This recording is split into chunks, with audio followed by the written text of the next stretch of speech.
தாங்கள் உறுதியளித்ததை தான் நிறைவேற்றி தாருங்கள். எப்போது முடியும், எப்போது விடியும் என்று கேட்க ஆவலோடு இருக்கிறேன்.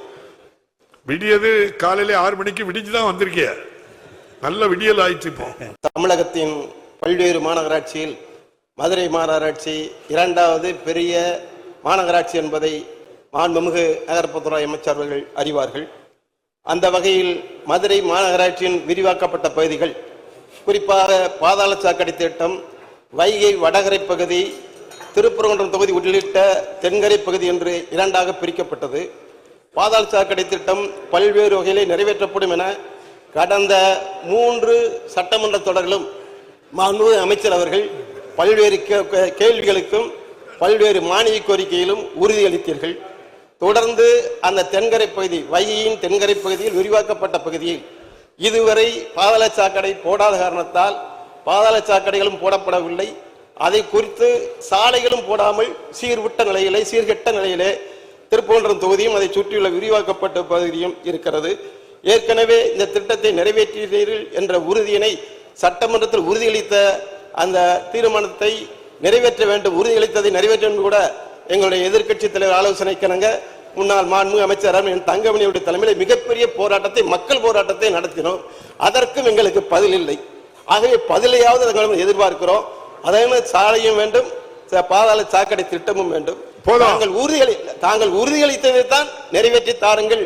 எப்போது முடியும், எப்போது விடியும் என்று கேட்க ஆவலோடு இருக்கிறேன். விடியது காலையில 6 மணிக்கு விடிஞ்சுதான் வந்திருக்கிய. நல்ல விடியல் ஆயிடுச்சு. இப்போ மாண்பு பேரவைத் தலைவர்களே, மாண்பு உறுப்பினர்கள் சொன்னது, வைகை தெற்கு பகுதியில் விடுபட்ட மற்றும் புதிதாக இணைக்கப்பட்ட வார்டு பகுதிகளில் பாதாள சாக்கடை திட்டம் வீட்டிணைப்பு வழங்குவதற்காக அரசாணை எண் கொடுத்து நிர்வாக ஒப்புதல் பெறப்பட்டு 31/7/2024 அன்று ஒப்பந்த புள்ளி வரவேற்கப்பட்டதில் கீழ்கண்ட நிறுவனங்கள் ஒப்பந்தத்தில் பங்கேற்றுள்ளார்கள். குஜராத்தை சேர்ந்த 2 நிறுவனங்கள் இதில் பங்கேற்றிருக்கிறார்கள். அதிலே ஒரு நிறுவனம் எது குறைவாக இருக்கிறதோ அந்த நிறுவனத்தை இன்னும் தேர்ந்தெடுக்கப்பட்டிருக்கிறது. அந்த நிறுவனம் தரப்பட்டிருக்கிற தொகையும் குறைக்க வேண்டும் என்று இதுவரை 3 முறை 4 முறை அவர்களோடு பேசியாகிவிட்டது. 4வது முறை பேசிய போதும் அவர்கள் குறைந்து வருவதாக தெரியவில்லை. எனவே குறிப்பிட்ட தொகைக்கு மேலாக 8% கூடுதலாக இருக்கிற காரணத்தால் அதை குறைத்து செய்ய வேண்டும் என்பதற்காக தான் 6 மாத காலமாக பேச்சுவார்த்தையில் இருக்கிறது. நீங்கள் சொல்வது போல அதற்கான நிதி அரசாங்கம் ஒதுக்கி அரசாணை வெளியிடப்பட்டு விட்டது.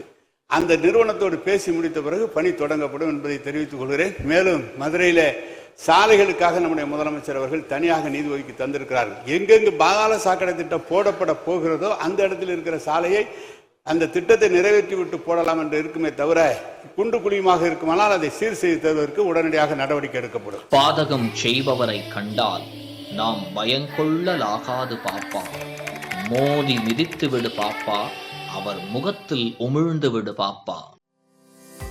அண்மை செய்திகளை உடனுக்குடன் தெரிந்து கொள்ள இணைந்திருங்கள் இயம்நாடு தொலைக்காட்சியுடன்.